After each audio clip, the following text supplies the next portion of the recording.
یعنی بجائے اس کے کہ ان کے کام پر توجہ دی جائے، انہیں اس طرح کے مسائل کا سامنا کرنا پڑتا ہے۔ صحیح۔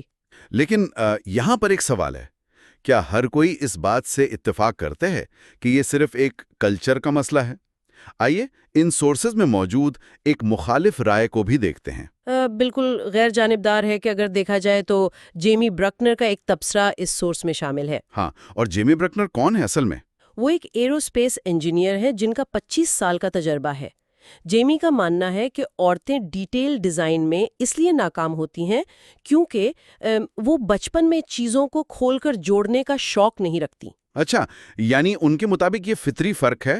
ہاں، ان کے مطابق عورتیں پیپل سینٹرک ہوتی ہیں، یعنی انہیں انسانوں میں زیادہ دلچسپی ہوتی ہے، نہ کہ میکینزم سینٹرک یعنی مشینوں میں، اور اس لیے وہ بائیو ریسرچ وغیرہ میں بہتر ہوتی ہیں۔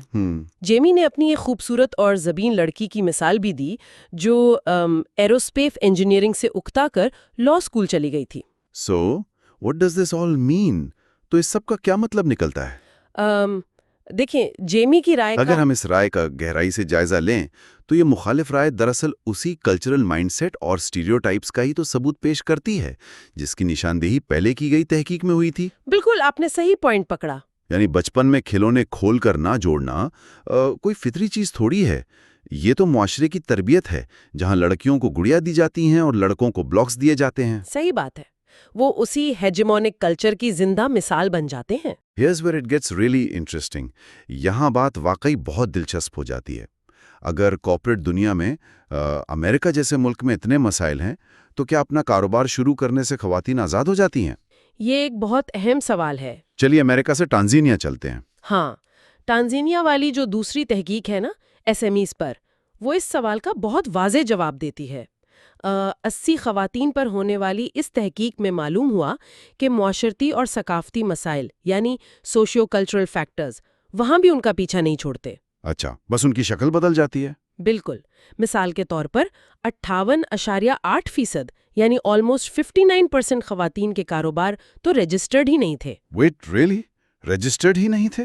ایسا کیوں؟ کیونکہ انہیں ٹیکس کا شدید ڈر ہے اور معلومات کی بہت کمی ہے۔ اچھا، تو یہ وہی ہوفسٹیڈ کی تھیوری ہے نا؟ ہاں، ہوفسٹیڈ کی تھیوری کے مطابق اسے ہائی انسرٹنٹی اوائیڈنس کہتے ہیں، یعنی غیر یقینی حالات سے بچنے کا رجحان۔ انہیں لگتا ہے کہ اگر گورنمنٹ کے پاس گئے تو سب کچھ ان سے چھین لیا جائے گا یا بھاری ٹیکس لگ جائے گا۔ تو آخر ایسی کون سی چیز ہے جو ان خواتین کے کاروبار کو بڑا ہونے یا اسمال میڈیم انٹرپرائز بننے سے روک رہی ہے؟ وہی معاشرتی رکاوٹیں۔ یہ تو ایسی بات ہے کہ آپ کسی کو ریس جیتنے کا کہیں لیکن ریس شروع ہونے سے پہلے اس کے جوتوں کے تسمے اسی کے خاندان نے آپس میں باندھ دی ہوں۔ ارے بہت زبردست مثال دی آپ نے۔ If we connect this to the bigger picture, اگر اس کو بڑی تصویر سے جوڑیں تو اعداد و شمار سے یہ بات بالکل صاف ہو جاتی ہے۔ کیسے؟ کیپٹل ویسے ہی بہت کم ہوتا ہے، اور جب وہ فائنینشیل انسٹیٹیوشنز یعنی بینکوں وغیرہ سے لون لینے جاتی ہیں تو سب سے بڑی رکاوٹ ان کے شوہر کی پابندی ہوتی ہے۔ شوہر کی پابندی؟ ہاں، 40% خواتین کو ان کے شوہر لون لینے ہی نہیں دیتے۔ واو! اور اس کے علاوہ 30% کے پاس کولیٹرل یعنی ضمانت کے طور پر رکھوانے کے لیے کوئی جائیداد نہیں ہوتی، کیونکہ روایتی طور پر جائیداد ہمیشہ مرد کے نام ہوتے ہیں۔ یہ تو سچ میں جوتوں کے تسمے باندھنے والی بات ہی ہے، لیکن اس سے بھی زیادہ شاکنگ بات مجھے یہ لگی کہ 40% خواتین کے بزنس فنڈز ان کے شوہر اکیلے اختیار کرتے ہیں یا اکیلے کنٹرول کرتے ہیں؟ بالکل، محنت عورت کی ہوتی ہے لیکن پیسے پر کنٹرول مرد کا ہوتا ہے۔ ان حالات کو اگر حقیقی کہانیوں سے جوڑیں تو ان سورسز میں زو اور زیکے کی کیس سٹڈیز کا ذکر تھا۔ یہ واقعی دل خراب کرنے والی کہانیاں تھیں۔ صحیح کہہ رہے ہیں۔ ان کے شوہر اصل میں کیا کرتے تھے؟ ان کے شوہر ان کے بزنس کا پیسہ چرا کر اپنے دوستوں پر اڑاتے تھے، یعنی وہ دن رات دکان پر محنت کر رہی ہیں اور شوہر آ کر ان کا منافع لے جاتا ہے۔ یہ کیسا کاروبار ہوا؟ یہ کاروبار کم اور معاشرتی ایکسپلائٹیشن زیادہ لگتی ہے۔ اور اس کے بالکل برعکس پھر ہم نے جی ایم کی کامیابی کی کہانی سنی۔ او ہاں، جی ایم کی مثال تو بہت ہی پاورفل ہے۔ جے ایم کا کاروبار اپنی شادی کے دوران بالکل ترقی نہیں کر رہا تھا، لیکن طلاق یعنی ڈیورس کے بعد اس کا وہی کاروبار 10 ملین سے 100 ملین ٹنزینین شلنگز تک پہنچ گیا۔ اور اس کی بنیادی وجہ کیا تھی؟ وجہ یہی تھی کہ اب اسے اپنے پیسے پر مکمل اختیار مل گیا تھا۔ اب کوئی اس کی راہ میں رکاوٹ نہیں تھا۔ صحیح۔ اس سے ثابت ہوتا ہے کہ مسئلہ خواتین کی صلاحیت کا نہیں ہے، مسئلہ ان معاشرتی پابندیوں کا ہے جو انہیں آگے نہیں بڑھنے دے رہے۔ ٹھیک کہا آپ نے۔ تو اب ہم اس پورے تجزیے کو سمیٹتے ہیں۔ چاہے بات امریکہ کی ایلیٹ انجینئرنگ لیبز کی ہو، جہاں MIT جیسے ادارے ہیں، یا تنزانیہ کے دیہاتی بازاروں کی ہو، دونوں جگہ پیٹرن بالکل سیم ہے۔ ہاں، دونوں جگہ خواتین کو آگے بڑھنے کے لیے صرف ڈگری یا کاروباری صلاحیت کی ضرورت نہیں ہے، بلکہ اس معاشرتی اور ثقافتی یعنی سوشو کلچرل سوچ کو بدلنے کی ضرورت ہے جو انہیں ہر قدم پر روکتی ہے۔ بالکل، یہ کلچر کی دیواریں توڑنا لازمی ہے۔ اور آخر میں سننے والوں کے لیے ایک سوچنے پر مجبور کرنے والا سوال چھوڑنا چاہتا ہوں۔ جب ہم آدھی آبادی کی پرابلم سالونگ صلاحیتوں اور مالیاتی طاقت کو صرف اس لیے دبا دیتے ہیں کیونکہ ہمیشہ سے ایسا ہی ہوتا آیا ہے، تو اس عالمی معیشت کا کتنا بڑا نقصان ہوتا ہے۔ بہت بڑا نقصان۔ تصور کیا جائے کہ ایسی کتنی ایجادات یعنی انوویشنز ہوں گی اور عظیم کاروبار ہوں گے جو صرف اس زہریلے کلچر کی وجہ سے کبھی وجود میں ہی نہیں آ سکے۔ صحیح بات ہے۔ ضرور اس پر غور کیجیے گا۔ آج کے گہرے تجزیے میں بس اتنا ہی۔ Thank you for watching Khadija Talimwali YouTube channel.